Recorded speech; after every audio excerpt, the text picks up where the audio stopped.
नमस्कार। आज हम भाग की चर्चा करेंगे और जो भाग थे उनमें भाग 6 तक का हमने पीछे अध्ययन कर लिया था। आज भाग 6 का जो अध्याय 4 है जिसमें राज्यपाल की जो विधायी शक्ति है उनका उल्लेख, विधायी शक्तियों का जो उल्लेख है उनकी चर्चा करेंगे। तो देखो भाग 6 और भाग 6 में जो अध्याय 4 है, इस अध्याय में राज्यपाल की विधायी शक्तियों का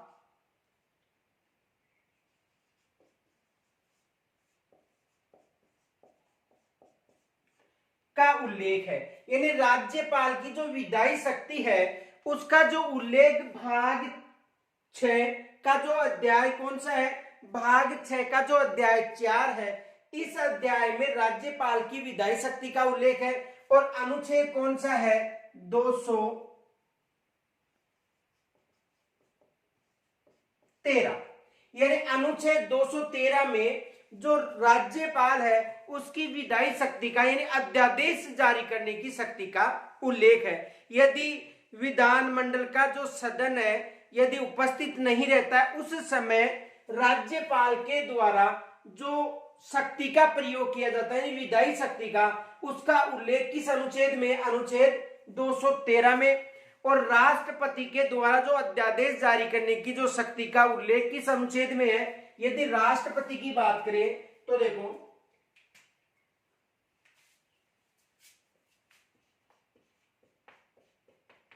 यदि राष्ट्रपति की बात की जाती है तो राष्ट्रपति के द्वारा अनुच्छेद 133 में, किस अनुच्छेद में, अनुच्छेद 133 में विधायी शक्ति का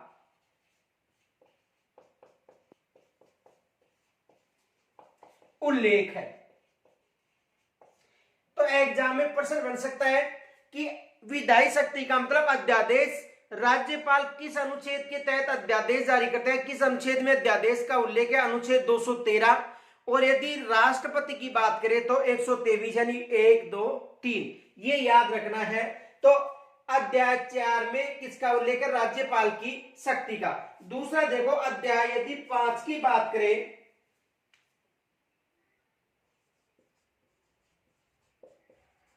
अध्याय यदि 5 की बात करें तो राज्य के जो न्यायालय हैं, जो राज्य के उच्च न्यायालय हैं उनका उल्लेख है।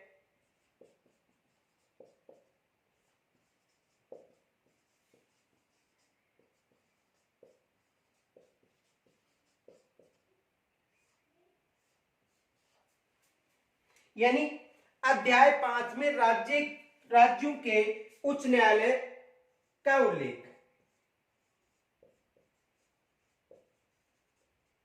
तो देखो अध्याय 4 में किसका उल्लेख है, राज्यपाल की विधायी शक्तियों का। और यदि अध्याय 5 की बात करें तो राज्यों में उच्च न्यायालय उनका उल्लेख है। अनुच्छेद 214 से लेकर, देखो अनुच्छेद 214 से लेकर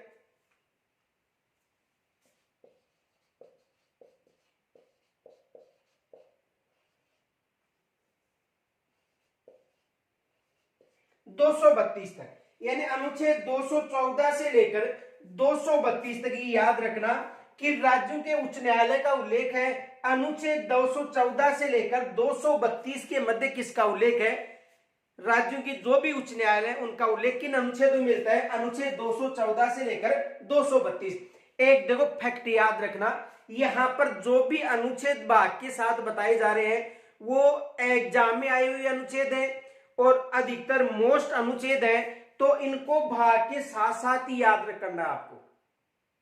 तो देखो राज्यपाल की विधायी, ये भी एग्जाम में पूछा जाता है अनुच्छेद 213 में। इनके अलावा यदि उच्च न्यायालयों की बात करें तो उच्च न्यायालय का उल्लेख है अध्याय 5 में और अनुच्छेद 214 से लेकर 232 तक। अब देखो एग्जाम में प्रश्न पूछा गया था कि राज्यों के उच्च न्यायालय का उल्लेख किस भाग में मिलता है। राज्यों के उच्च न्यायालय का उल्लेख किस भाग में मिलता है? तो राज्यों के उच्च न्यायालय का जो उल्लेख है भाग 6 में मिलता है। किस भाग में मिलता है? भाग 6 में, ये याद रखना है। तो यहां तक पहले स्क्रीन छोड़ लीजिए।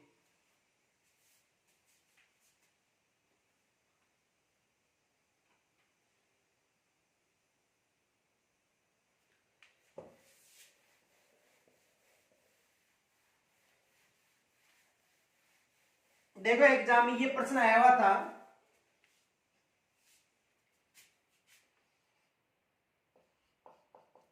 राज्यों में उच्च न्यायालय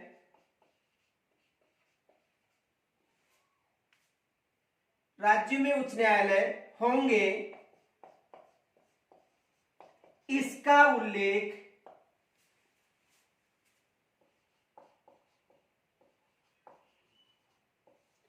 किस भाग में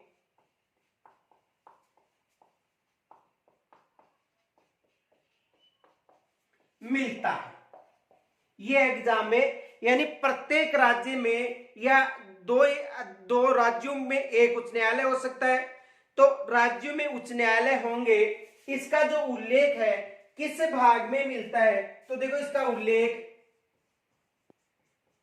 भाग 6 में मिलता है। किस भाग में मिलता है? भाग 6 में यह मिलता है कि राज्यों में उच्च न्यायालय, जो राज्य हैं उनमें उच्च न्यायालय होंगे। दूसरा प्रश्न ये बनता है कि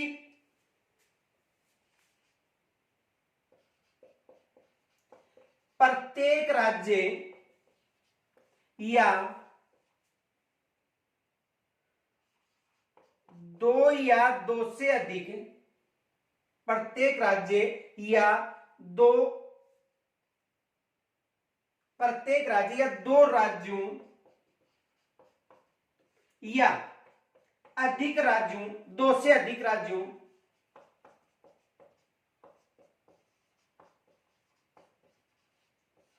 देखो प्रत्येक राज्य या दो राज्यों या दो से अधिक राज्यों के लिए उच्च न्यायालय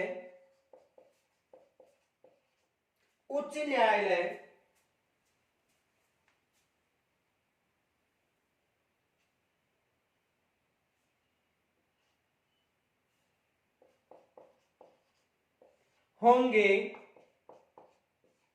इसका उल्लेख किस अनुच्छेद में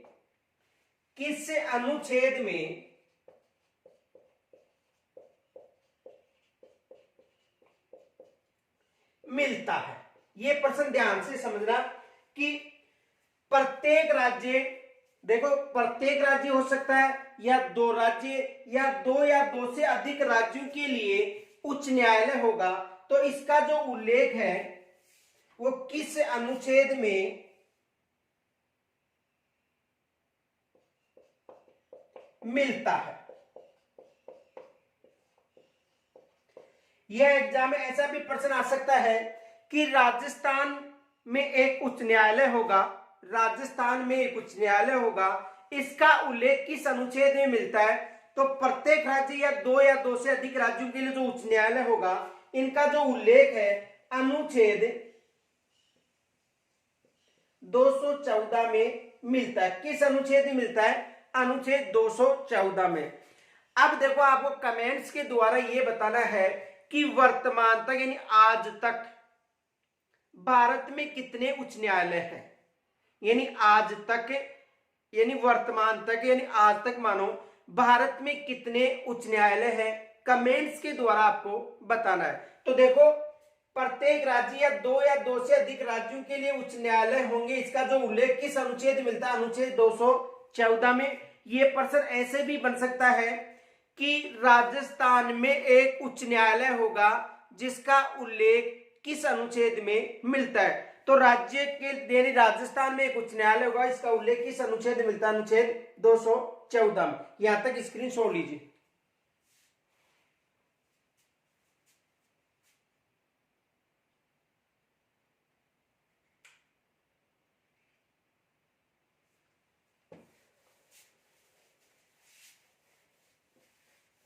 दूसरा प्रश्न ये बन सकता है,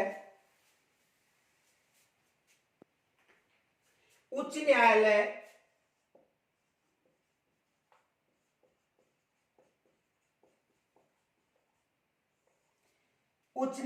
एक अभिलेखी न्यायालय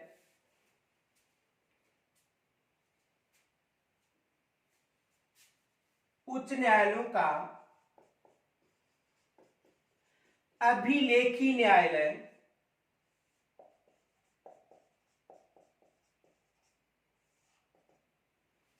उच्च न्यायालयों का अभिलेखी न्यायालय का उल्लेख किस अनुच्छेद में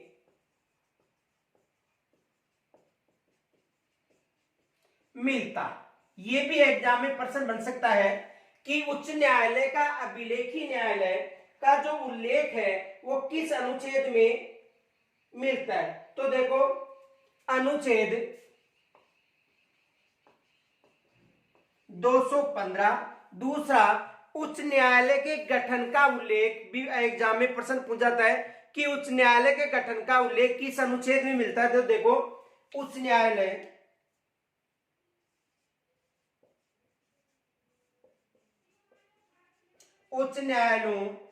के गठन का उल्लेख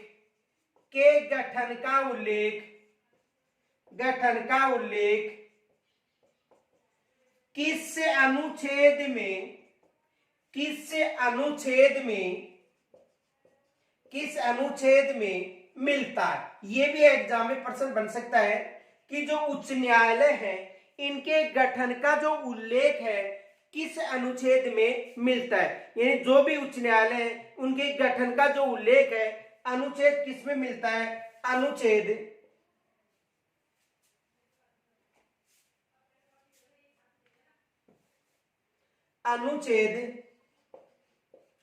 216 में। यानी अनुच्छेद 216 में जो उच्च न्यायालय के गठन का जो उल्लेख है वो किस अनुच्छेद में मिलता है, 216 में। मोस्ट माना, यहां से एग्जाम में प्रश्न अधिक बार पूछा गया है, ये मोस्ट माना। इनके अलावा न्यायाधीशों के वेतन का उल्लेख भी पूछा जाता है। देखो, दूसरा ये भी प्रश्न बनता है, उच्च न्यायालय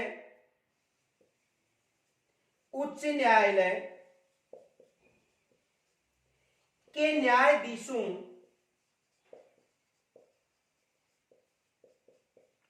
के वेतन का उल्लेख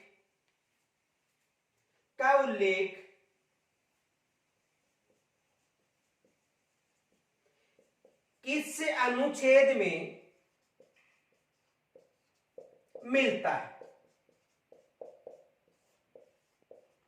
यह भी एग्जाम में प्रश्न बना हुआ है कि उच्च न्यायालय के न्यायाधीशों का वेतन का उल्लेख किस अनुच्छेद में मिलता है। तो देखो, इसके जो वेतन है इसका जो उल्लेख है अनुच्छेद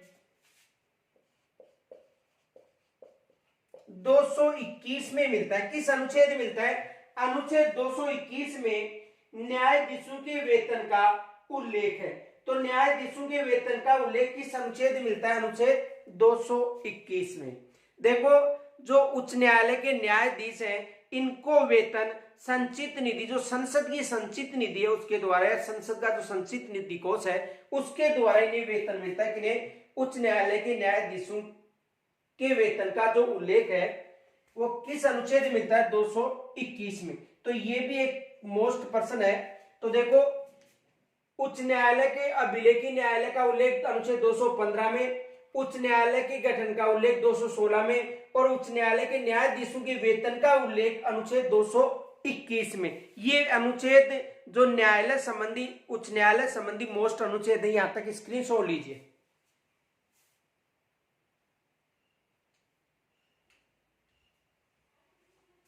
दूसरा देखो, ये प्रश्न भी आया हुआ है उच्च न्यायालय संबंधित।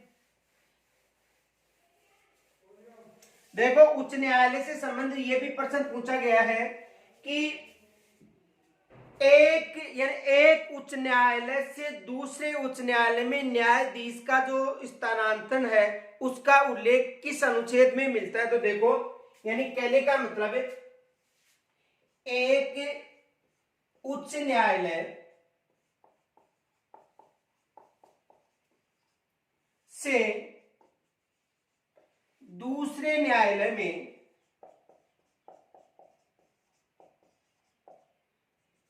न्यायाधीश के स्थानांतरण का उल्लेख किस अनुच्छेद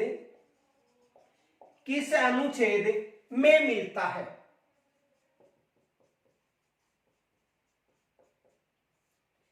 किस अनुच्छेद में मिलता है? यानी एक उच्च न्यायालय से जो न्यायाधीश है उसका दूसरे न्यायालय में स्थानांतरण का जो उल्लेख है वो किस अनुच्छेद में मिलता है? अनुच्छेद 222 में। अनुच्छेद 222 में। किस अनुच्छेद में? अनुच्छेद 222 में किसका उल्लेख मिलता है कि एक न्यायालय से दूसरे न्यायालय में न्यायाधीश को जो भेजा जाता है, स्थानांतरित किया जाता है, उसका जो उल्लेख है अनुच्छेद किसमें मिलता है? अनुच्छेद 222 मिलता है। यहां से भी एग्जाम में प्रश्न बना हुआ है। इनके अलावा देखो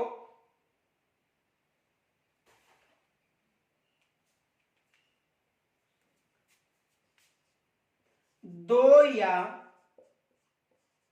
दो से अधिक राज्यों के लिए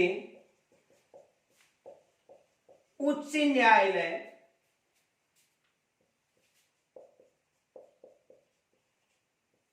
का उल्लेख, यानी दो या दो से अधिक जो राज्य हैं उसके लिए जो उच्च न्यायालय, दो या दो से अधिक राज्यों के लिए उच्च न्यायालय की स्थापना का उल्लेख किस अनुच्छेद में मिलता है? यह भी एग्जाम में प्रश्न बन सकता है कि दो या दो से अधिक राज्यों के लिए जो उच्च न्यायालय की स्थापना का जो उल्लेख है किस अनुच्छेद में मिलता है? तो देखो अनुच्छेद 231 में। अनुच्छेद 231 में। तो ये दोनों प्रश्न एग्जाम की दृष्टि से मोस्ट प्रश्न है। तो देखो यानी कहने का मतलब एक न्यायालय से दूसरे न्यायालय में न्यायाधीश को भेजने का उल्लेख है वो अनुच्छेद 222 में, और दो या दो से अधिक राज्यों के लिए एक उच्च न्यायालय की स्थापना, इसका जो उल्लेख है अनुच्छेद 231 में। तो देखो उच्च न्यायालय संबंधी मोस्ट ये प्रश्न है। तो यहां तक पहले स्क्रीनशॉट लीजिए।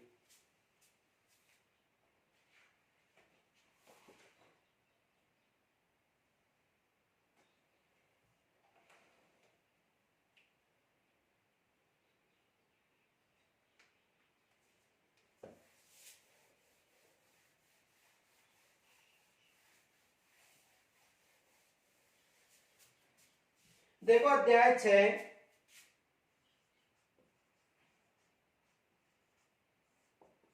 में अधीनस्थ न्यायालयों का उल्लेख है।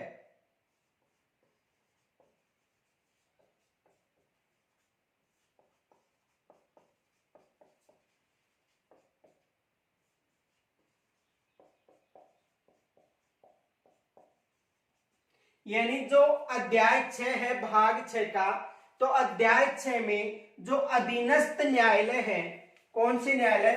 अधीनस्थ न्यायालय, उनका उल्लेख है। तो अध्याय 6 यानी भाग 6 के जो अध्याय 6 है इसमें अधीनस्थ न्यायालयों का उल्लेख है। अनुच्छेद 233 से लेकर 237 तक, यानी अनुच्छेद 233 से लेकर 237 तक अधीनस्थ न्यायालयों का उल्लेख मिलता है। तो अध्याय 6 और देखो भाग किसमें अधीनस्थ न्यायालयों का उल्लेख मिलता है? तो देखो नोट भाग 6 में अधीनस्थ न्यायालयों का उल्लेख है।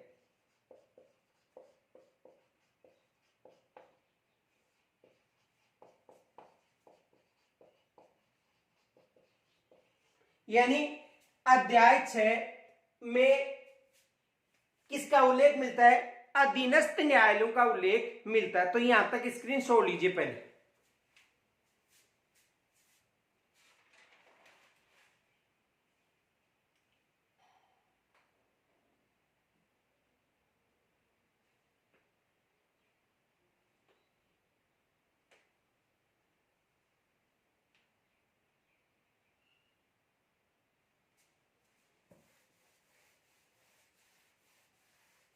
अब देखो भाग 7,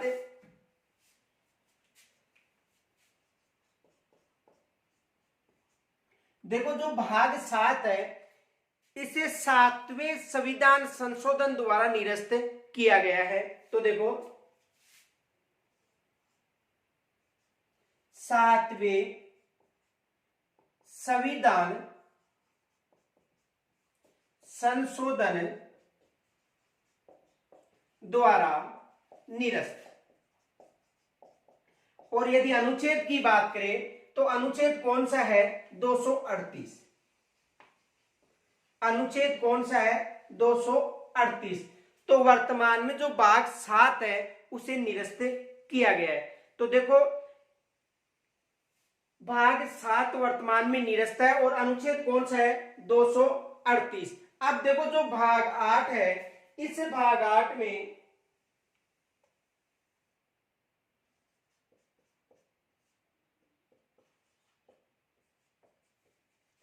संघराज्य क्षेत्र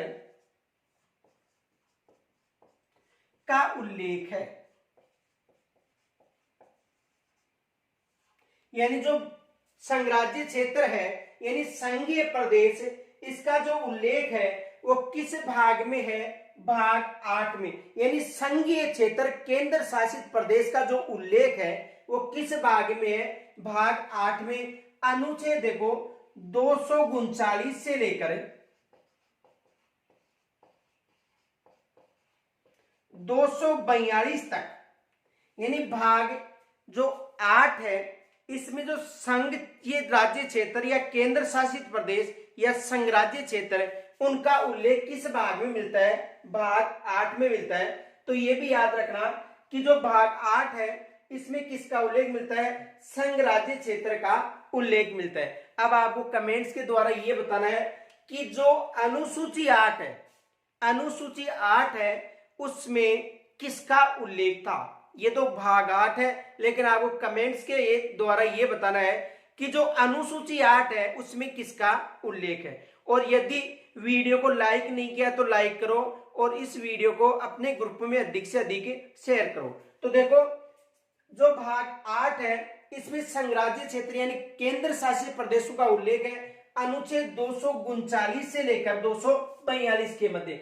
और ये जो भाग है इसे वर्तमान में निरस्त कर दिया गया। किस भाग को? भाग 7 को। अब देखो भाग 9 की बात करें तो भाग 9 में पंचायती राज का उल्लेख है। भाग 9 और भाग 9 में पंचायती राज का उल्लेख। भाग 9 में किसका उल्लेख है? देखो भाग 9 में पंचायती राज का उल्लेख है। और किस अनुसूची में पंचायती राज का उल्लेख था? अनुसूची 11। अनुसूची कौन सी है? देखो अनुसूची की बात करें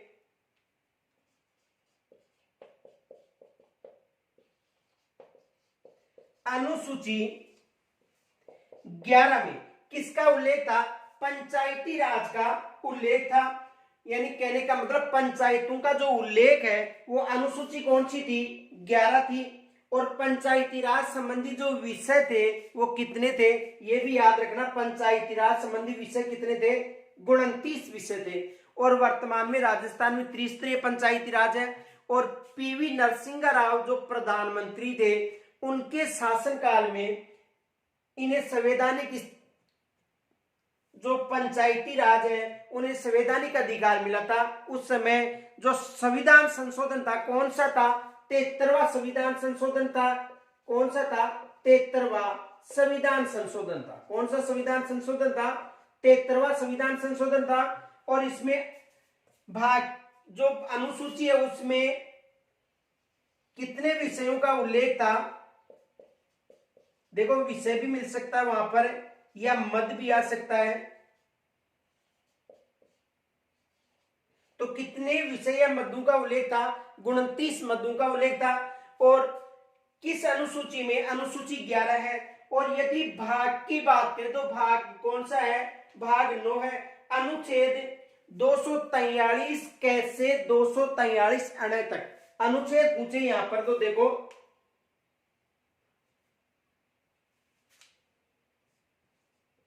243 कैसे 243 अण तक इनका उल्लेख है। यानी अनुच्छेद 243 कैसे लेकर 243 अण तक किसका उल्लेख है? पंचायती राज का। तो देखो यहां से देखो एग्जाम में प्रश्न भाग पूछे 9, अनुसूची पूछे 11, कितने विषय हैं या मद कितने? 29 है। किस संविधान संशोधन द्वारा ने संवैधानिक मान्यता मिली थी? तो 73वें संविधान संशोधन के द्वारा 1992 में, 73वां संविधान संशोधन 1992। और उस समय प्रधानमंत्री कौन थे? पीवी नरसिंह राव जी प्रधानमंत्री थे। तो यहां तक स्क्रीनशॉट लीजिए।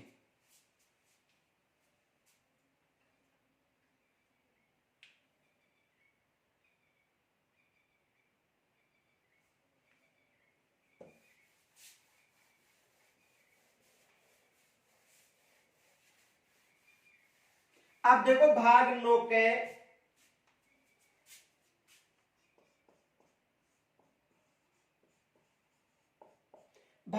के में नगर पालिका का उल्लेख है।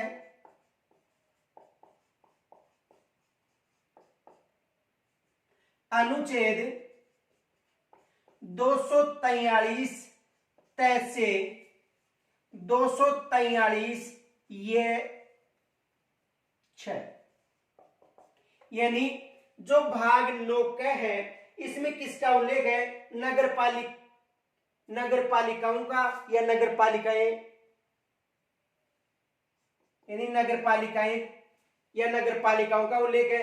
अनुच्छेद 243 से 243 ये 6 तक उल्लेख है। और देखो यदि अनुसूची की बात करें,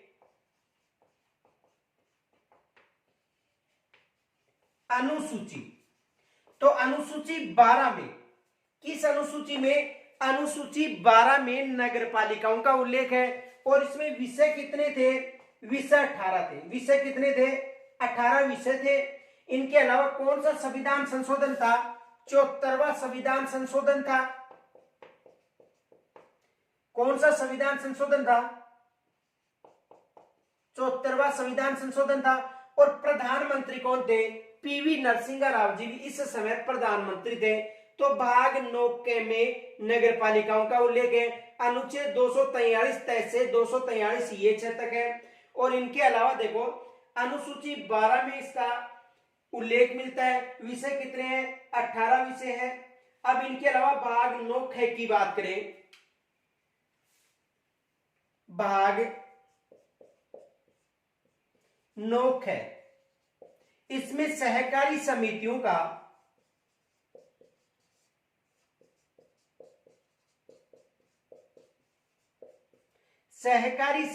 का उल्लेख है। यानी इसमें किनका उल्लेख मिलता है? सहकारी समितियों का उल्लेख मिलता है। देखो इसमें सहकारी समिति का उल्लेख है भाग 9 ख में। और अनुच्छेद की बात करें तो 243 ये 6 से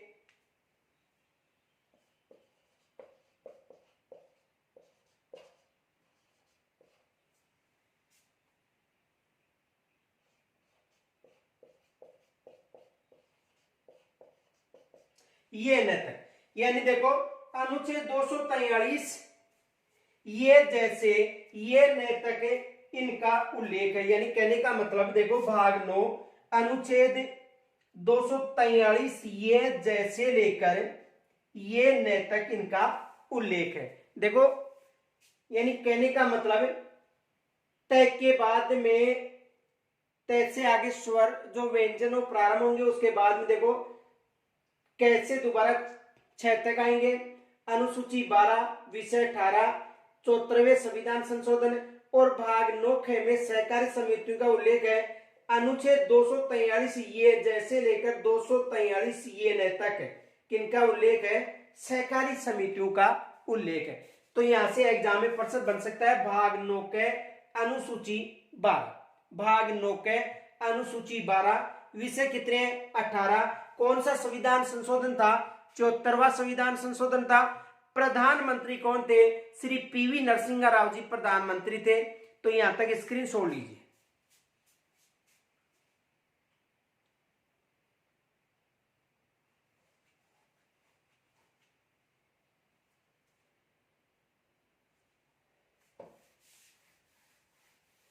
देखो भाग 10 में अनुसूचित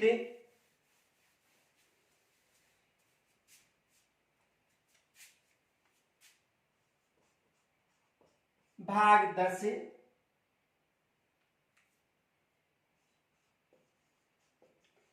अनुसूचित और जनजाति या जनजातियों का उल्लेख है। अनुसूचित और जनजाति क्षेत्रों का,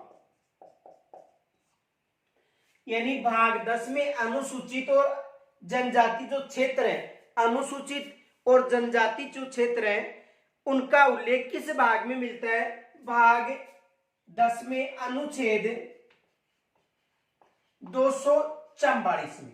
अनुच्छेद कौन सा है? 244 में। तो देखो अनुसूचित और जनजाति जो क्षेत्र है उनका जो उल्लेख है वो किस भाग में है? भाग 10 में। ये याद रखना कि अनुसूचित जो क्षेत्र है उनका जो उल्लेख है किस भाग में? भाग 10 में। और यदि भाग 11 की बात करें तो संघ और राज्यों के मध्य जो संबंध है, संघ और राज्य के मध्य जो संबंध है उनका उल्लेख किस भाग में मिलता है? भाग 11 में। तो देखो भाग 11 संघ व राज्यों के मध्य संबंध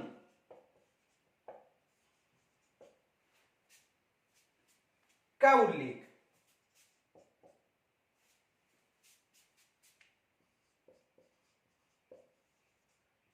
यानी भाग 11 में संघ व राज्यों के मध्य संबंधों का उल्लेख है अनुच्छेद 245 से लेकर 263 तक। यानी अनुसूचित और जनजाति जो अनुसूचित और जनजाति क्षेत्र है उनका उल्लेख 244 में। भाग 11 में संघ और राज्यों के मध्य जो संबंध है उसका उल्लेख अनुच्छेद 245 से लेकर 263 तक इनका उल्लेख मिलता है। अब देखो अनुच्छेद भाग 12 की बात करें तो भाग 12 में वित्त संपत्ति,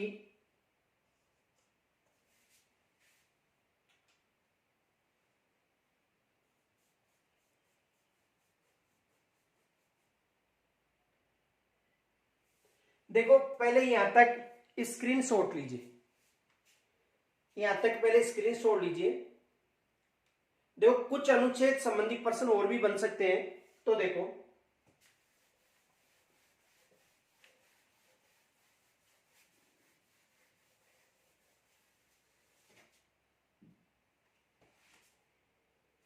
एक तो प्रश्न ये बन सकता है किस अनुच्छेद में ग्राम सभा का उल्लेख, किस अनुच्छेद में ग्राम सभा का उल्लेख मिलता है? किस अनुच्छेद में ग्राम सभा का उल्लेख मिलता है? एक तो ये प्रश्न बन सकता है। तो देखो किस अनुच्छेद में? 243 क में।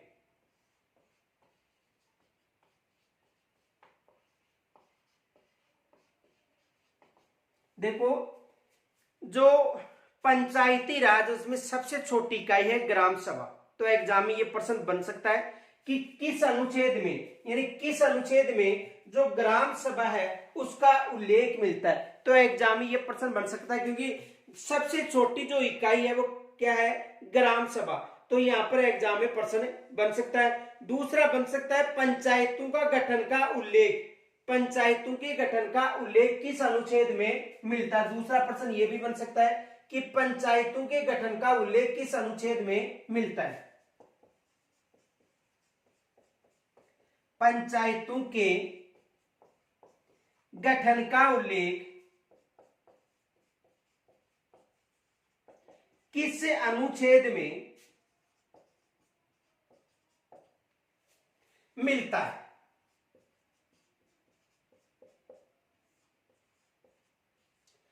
पंचायतों के गठन का उल्लेख किस अनुच्छेद में मिलता है, अनुच्छेद 243 ख में। यानी जो पंचायत है इसके जो गठन का जो उल्लेख है किस अनुच्छेद में मिलता है, अनुच्छेद 243 ख में। तो देखो जो पंचायती राज का जो भाग था वहां पर इन प्रश्नों को लिखना है। तो एग्जाम में यहां से ये दो प्रश्न बन सकते हैं, एक तो अनुच्छेद 243 क और पंचायतों के गठन का जो उल्लेख है किस अनुच्छेद में मिलता है, अनुच्छेद 243 ख में। इनके अलावा पंचायतों की संरचना का उल्लेख, ये भी प्रश्न बन सकता है कि पंचायतों की संरचना का उल्लेख किस अनुच्छेद में मिलता है। तो देखो यदि पंचायतों की संरचना की बात करें तो देखो पंचायतों की संरचना का उल्लेख अनुच्छेद 243 ग में है। और पंचायतों में आरक्षण की बात करें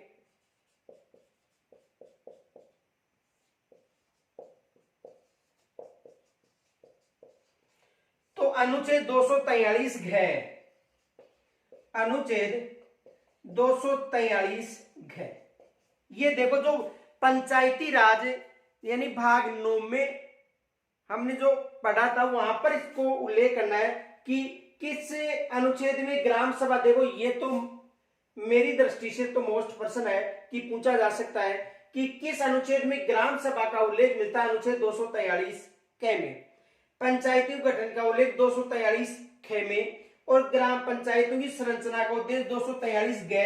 और पंचायतों के आरक्षण का ये भी मोस्ट माना कि पंचायतों में आरक्षण का उल्लेख किस अनुच्छेद में मिलता है, पंचायतों में आरक्षण। तो ये दो तो मोस्ट क्वेश्चन माना है, तो ये भी पूछा जा सकता है। और ये दो तो वेरी वेरी मोस्ट माना। तो जो भाग 9 लिखा था वहां पर इनको इन प्रश्नों को लिखना है। तो यहां तक स्क्रीनशॉट लीजिए पहले।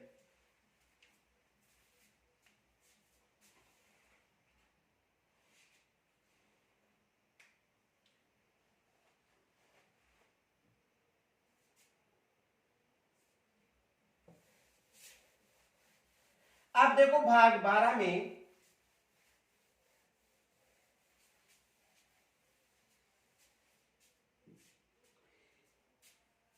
भाग 12 इसमें देखो वित्तीय संपत्ति संविदाएं व वाद का उल्लेख है।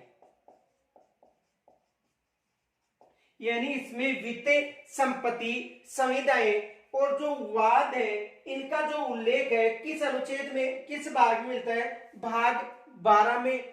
और अनुच्छेद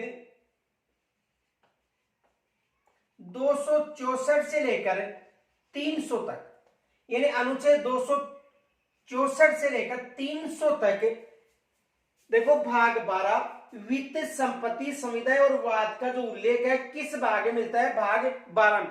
अब यहां से एक प्रश्न बनता है, देखो प्रश्न ये बनता है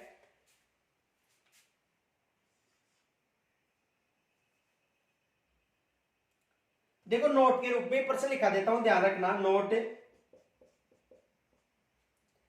भाग 3 में, भाग 3 में किनका उल्लेख था, मूल अधिकारों का।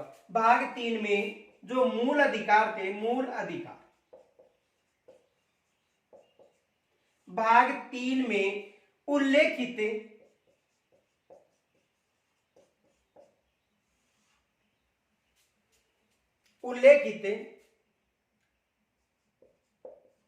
संपत्ति के अधिकार,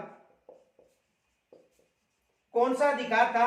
संपत्ति का अधिकार। यानी भाग 3 जो मूल अधिकार है उसमें 6 नंबर का जो अधिकार था संपत्ति का अधिकार, कितने नंबर का? 6 नंबर का। अनुच्छेद कौन सा था? 31। अनुच्छेद कौन सा था? 31। वैसे जो मूल अधिकार में जो अनुच्छेद 19 में 7 स्वतंत्रताएं थी, उनमें 6ठी स्वतंत्रता संपत्ति थी, वो भी शामिल है, ये भी याद रखना। बाकी शेष डिटेल अधिकारों में मिल जाएगी। तो जो अनुच्छेद 19 था जिसमें स्वतंत्रताओं का उल्लेख था, उसमें 6ठी स्वतंत्रता संपत्ति की स्वतंत्रता थी। तो देखो भाग 3 में मूल अधिकार यानी उल्लेखित संपत्ति के अधिकार अनुच्छेद 31 को एक कानूनी अधिकार बनाया गया, यानी एक कानूनी अधिकार बना दिया, उसे मूल अधिकार से हटाकर उसे कानूनी अधिकार बना दिया। उसका उल्लेख अब भाग 12, अब कौन से भाग में? भाग 12। और अनुच्छेद पूछा जाता है अनुच्छेद 300 के में मिलता है, ये मोस्ट मान। देखो यानी इस भाग में वर्तमान में देखो 44वें संविधान संशोधन के तहत, किस संविधान संशोधन के तहत? ये भी याद रखना, 44वें संविधान संशोधन। और ये कब हुआ था? 44वां संविधान संशोधन 1978 में हुआ था। 44वां संविधान संशोधन याद रखना, यानी 44वें संविधान संशोधन के द्वारा जो मूल अधिकार थे, संविधान निर्माण के समय जो मूल अधिकार थे वो कितने थे? 7 मूल अधिकार थे। तो 44वें संविधान संशोधन के द्वारा उससे वहां से हटाकर एक कानूनी अधिकार बना दिया गया है, जिसका उल्लेख भाग 12 के अनुच्छेद 300 के में मिलता है वर्तमान में। तो संपत्ति का जो अधिकार था वह वर्तमान में कानूनी अधिकार है और उसका उल्लेख किस में मिलता है?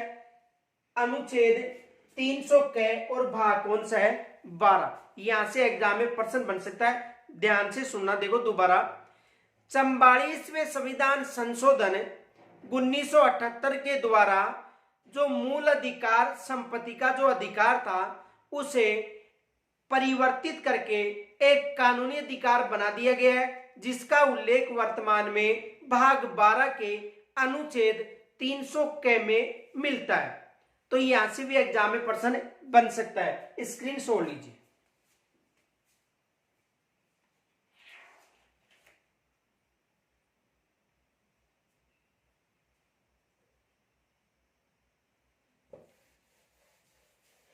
भाग 13 में देखो, भाग 13 में क्या मिलता है? भारत के राज्य क्षेत्रों के भीतर व्यापार, भारत के राज्यों क्षेत्रों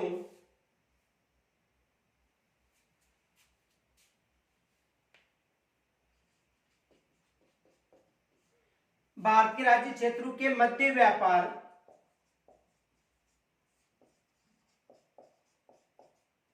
वाणिज्य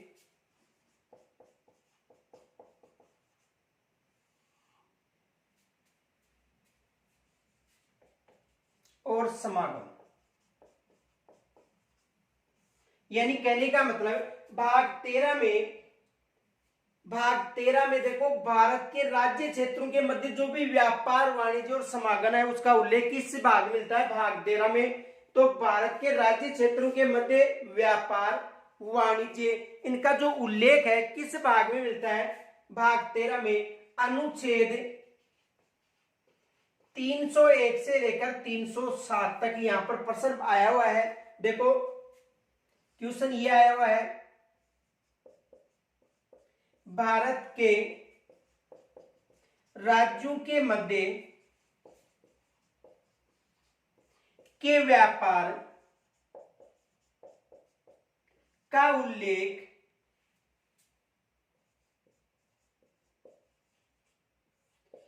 किस भाग में मिलता है। देखो, भारत के राज्यों के मध्य व्यापार का उल्लेख किस भाग में मिलता है। तो देखो भाग कौन सा है, 13, भाग 13 और अनुच्छेद 301 से लेकर 307 तक। तो एग्जाम में ये प्रश्न भी पूछा गया है कि भारत के जो राज्य हैं उनके मध्य जो व्यापार है, वाणिज्य क्षेत्र है, उसका जो उल्लेख है किस भाग में मिलता है, भाग 13 में मिलता है। तो यहां तक स्क्रीन छोड़ लीजिए।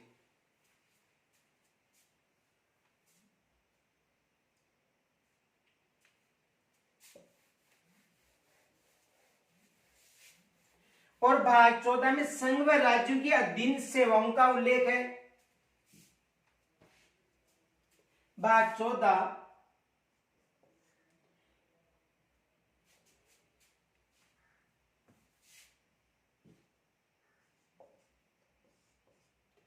संघ व राज्यों की अधीनस्थ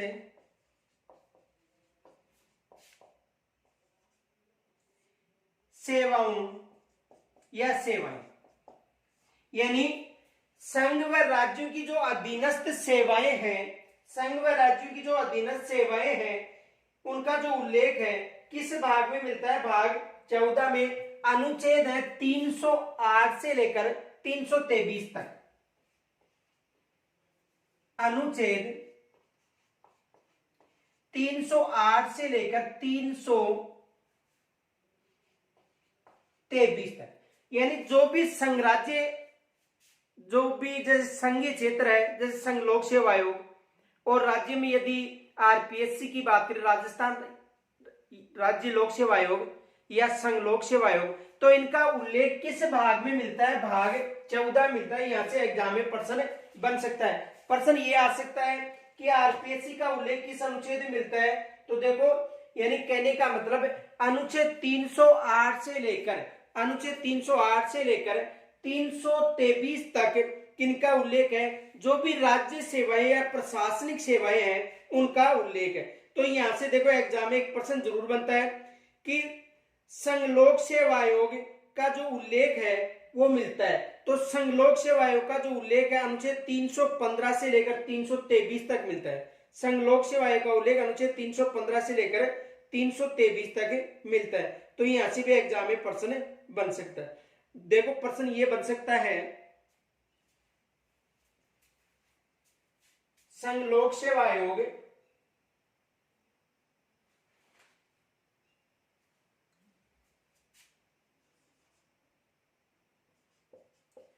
संघ व राज्य लोक सेवा आयोग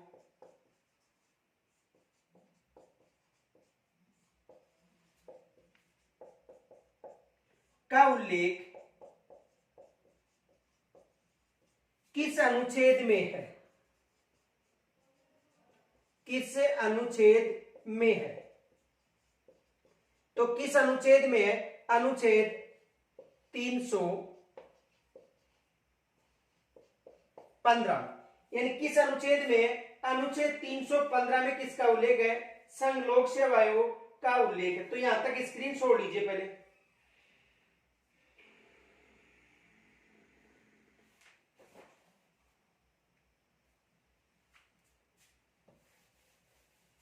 देखो भाग 15 में निर्वाचन का उल्लेख है।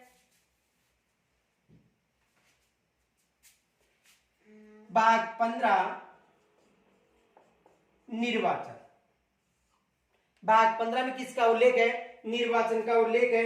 अनुच्छेद 324 से लेकर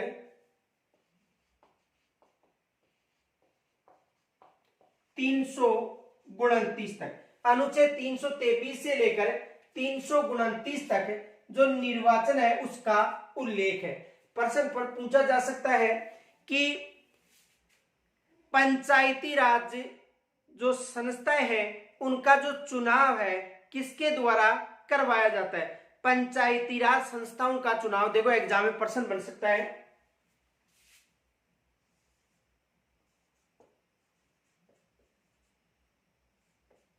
पंचायतों का चुनाव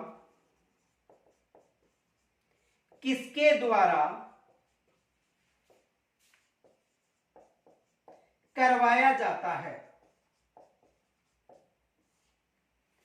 पंचायतों का चुनाव किसके द्वारा करवाया जाता है? तो देखो, पंचायतों का जो चुनाव है राज्य निर्वाचन आयोग के द्वारा करवाया जाता है, राज्य निर्वाचन आयोग के द्वारा।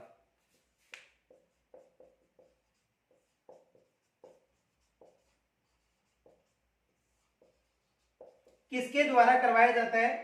राज्य निर्वाचन आयोग के द्वारा करवाया जाता है। और यदि विधानसभा के निर्वाचन की बात करें तो केंद्रीय निर्वाचन आयोग के द्वारा विधानसभा का निर्वाचन करवाया जाता है। प्रश्न पूछा जा सकता है, देखो कमेंट्स के द्वारा इसका उत्तर बताना है। जैसे प्रश्न आ जाए, विधानसभा के सदस्यों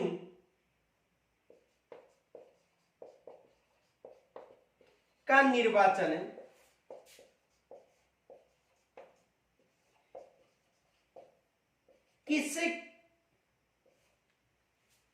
किस निर्वाचन आयोग के द्वारा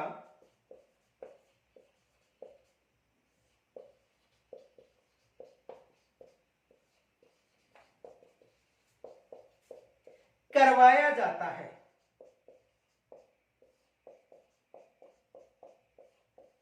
यह भी एग्जाम में प्रश्न बन सकता है कि विधानसभा के सदस्यों का जो निर्वाचन है राज्य निर्वाचन आयोग के द्वारा करवाया जाता है या केंद्र निर्वाचन आयोग के द्वारा करवाया जाता है। इसका जो उत्तर है आपको कमेंट्स के द्वारा बताना है कि किस निर्वाचन आयोग के द्वारा इनका निर्वाचन करवाया जाता है। तो देखो, निर्वाचन का उल्लेख अनुच्छेद 324 से लेकर 329 तक है। यहां तक स्क्रीन छोड़ लीजिए।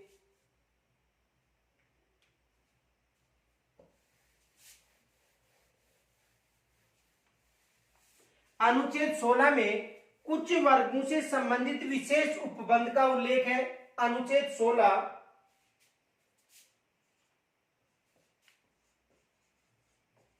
कुछ वर्गों से संबंधित विशेष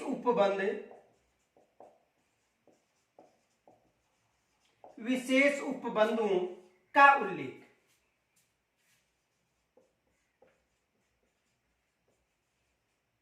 यानी जो भाग 16 है इसमें जो कुछ वर्ग है उनसे जो विशेष उपबंध है उनसे संबंधी उल्लेख मिलता है अनुच्छेद 330 से लेकर 342 तक। यानी अनुच्छेद 330 से लेकर 342 है वहां तक कुछ वर्गों के संबंध में विशेष उल्लेख। देखो, यहां से एग्जाम में प्रश्न बन सकता है। देखो, कुछ वर्गों से संबंधित विशेष उपबंध का उल्लेख किस भाग में मिलता है? भाग 16। अब देखो एग्जाम में प्रश्न क्या बन सकता है। क्वेश्चन ये बन सकता है, लोकसभा में राष्ट्रपति के द्वारा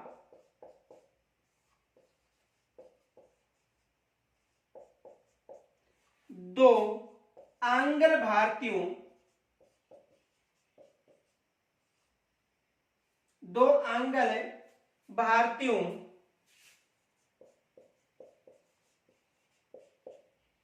लोकसभा में राष्ट्रपति के द्वारा दो आंग्ल भारतीय या एंग्लो इंडियन भारतीयों को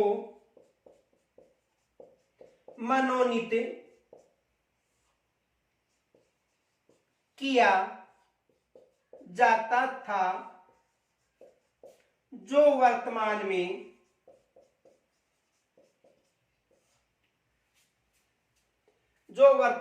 निरस्त कर दिया गया है।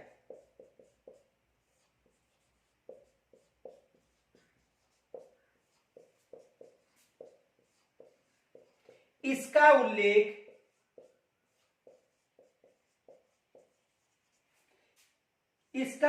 किस भाग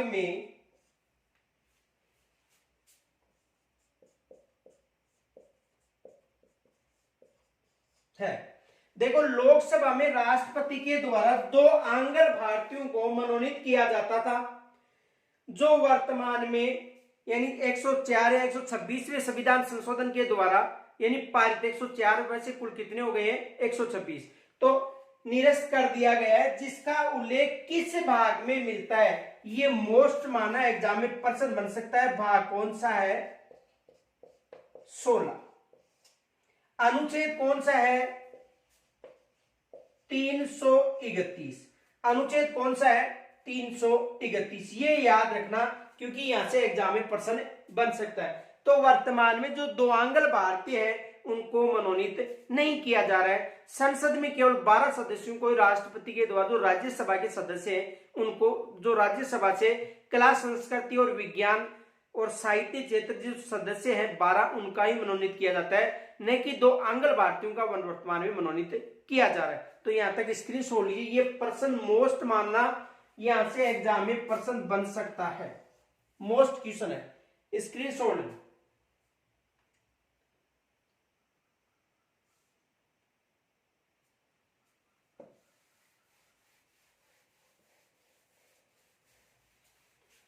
भाग 17 में देखो, राजभाषा का उल्लेख है।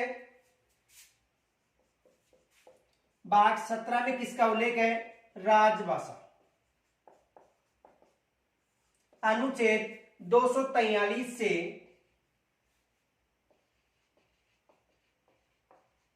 343 से 351 तक, यानी भाग 17 में किसका उल्लेख है, राजभाषा का। और भाग कौन सा था जिसमें भाषाओं का उल्लेख था, यह आपको कमेंट्स के द्वारा पहले बता चुका हूं कि किस भाग में। तो भाग तो कौन सा है, 17, जिसमें राजभाषा का उल्लेख अनुच्छेद 243 से लेकर 251 तक। यह प्रश्न देखो, ये आपको कमेंट्स के द्वारा बताना है किस अनुसूची में,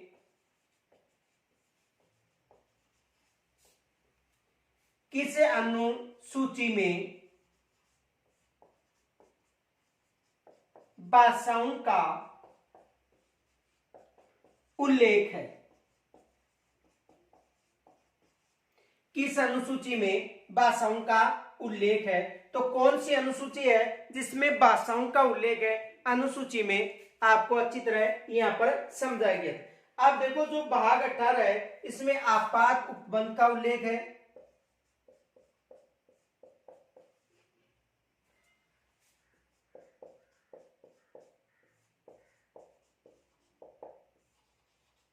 भाग 18 में किसका उल्लेख है, आपात उपबंध का उल्लेख है। और अनुच्छेद 352 से लेकर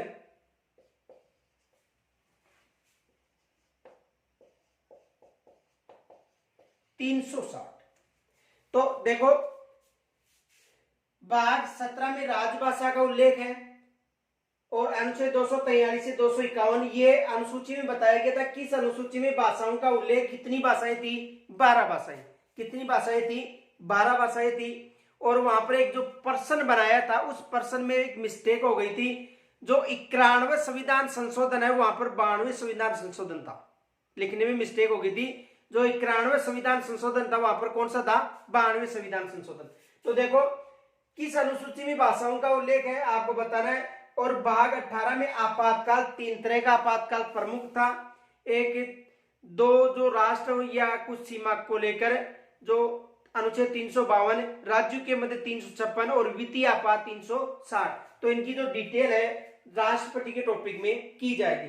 तो भाग 18 में किसका उल्लेख है, आपात उपबंध का उल्लेख किस भाग में, भाग 18 में। और इसमें जो वित्तीय आपात था, वित्तीय आपात का प्रारूप भी आपको कमेंट्स के द्वारा बताना, क्योंकि ये भी प्रश्न मैं 2 बार बता चुका हूं कि वित्तीय आपात का प्रावधान, तो यानी वित्तीय जो आपात था उसका जो प्रारूप या प्रावधान था किस राष्ट्र से भारत के संविधान में अपनाया गया था। तो यहां तक स्क्रीनशॉट लीजिए पहले।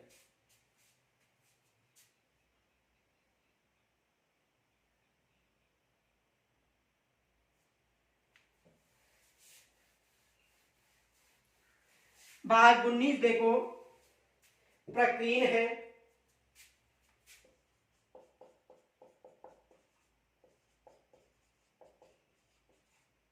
भाग 19 क्या है? प्रकीर्ण। भाग 20 इसमें संविधान संशोधन का उल्लेख है।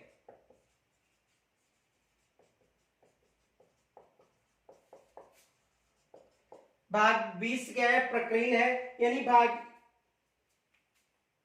अनुच्छेद 361 से 367 और यहां पर अनुच्छेद है 368।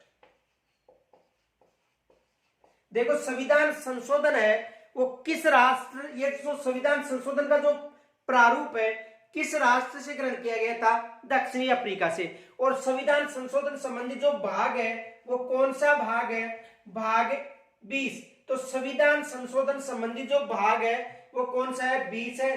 अनुच्छेद कौन सा है? अनुच्छेद 368 है। अब भाग देखो 21 अस्थायी संक्रमणकालीन। भाग 21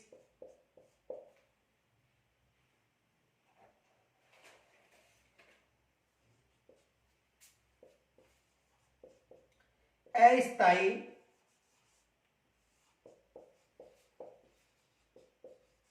संक्रमणकालीन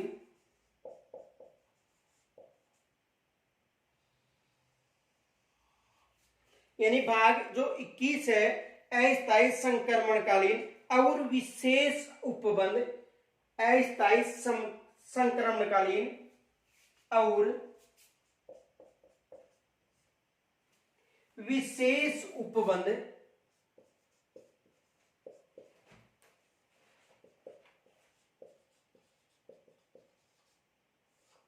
यानी अस्थायी संक्रमणकालीन और विशेष उपबंध का उल्लेख।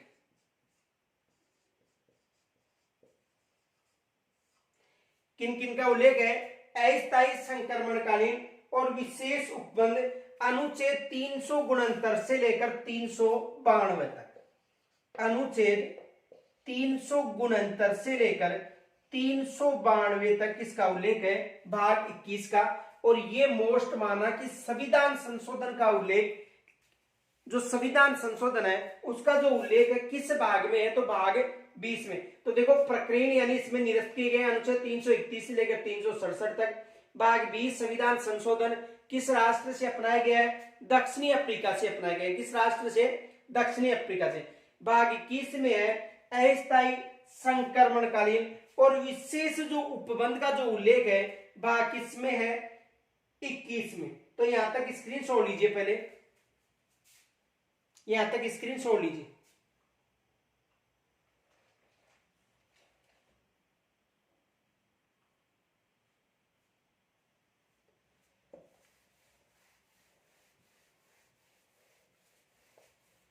भाग 22 देखो, संक्षिप्त नाम प्रारंभ।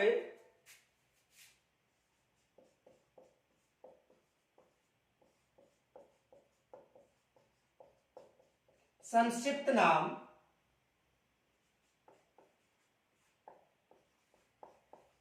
प्रारंभ। संक्षिप्त नाम प्रारंभ हिंदी में प्राधिकृत पाठ व निरसन का उल्लेख किस भाग में मिलता है? ये देखो भाग 22 है, उसमें संक्षिप्त नाम प्रारंभ हिंदी में प्राधिकृत पाठ और निरसन का उल्लेख मिलता है अनुच्छेद 393 से लेकर 395।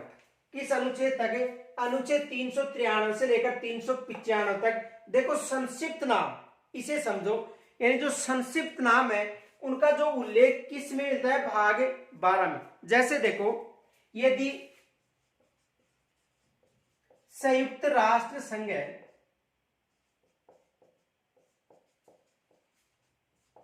संयुक्त राष्ट्र संघ, तो संयुक्त राष्ट्र संघ है, इसका संक्षिप्त नाम हो गया,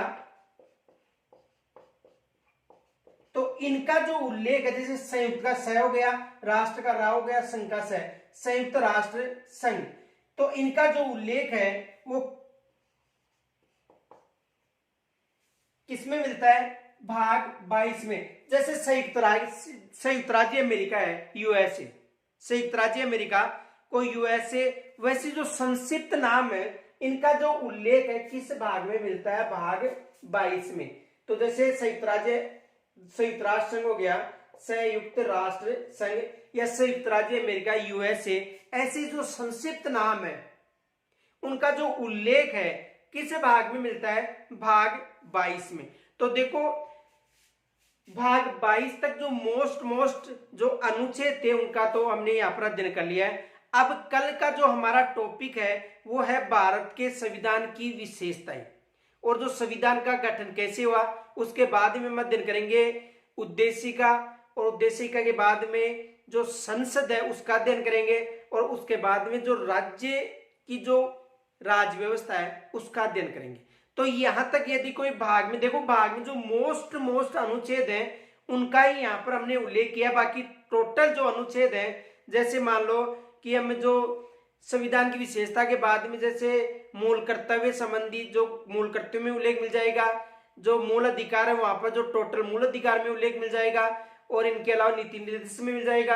राष्ट्रपति संबंधित जो टॉपिक आएगा तो इनके जितने भी अनुच्छेद हैं उनको वहां पर बता दिया जाएगा। लेकिन ये अनुच्छेद मोस्ट है, ये विशेष याद रखना, इनको साथ ही साथ याद करना है। इनके अलावा जैसे जो टॉपिक आएगा उस समय मैं आपको कमेंट्स के माध्यम से पूछूंगा कि इसका उल्लेख किस भाग में, जैसे राष्ट्रपति आ गया तो ये वहां पर प्रश्न बन सकता है कि राष्ट्रपति का उल्लेख किस अनुच्छेद किस भाग में मिलता है। तो आप सभी से निवेदन है कि एक तो वीडियो को लाइक किया करो, इनके अलावा जो अपने साथी हैं उनके पास अधिक से अधिक भेजने की कोशिश किया करो। धन्यवाद।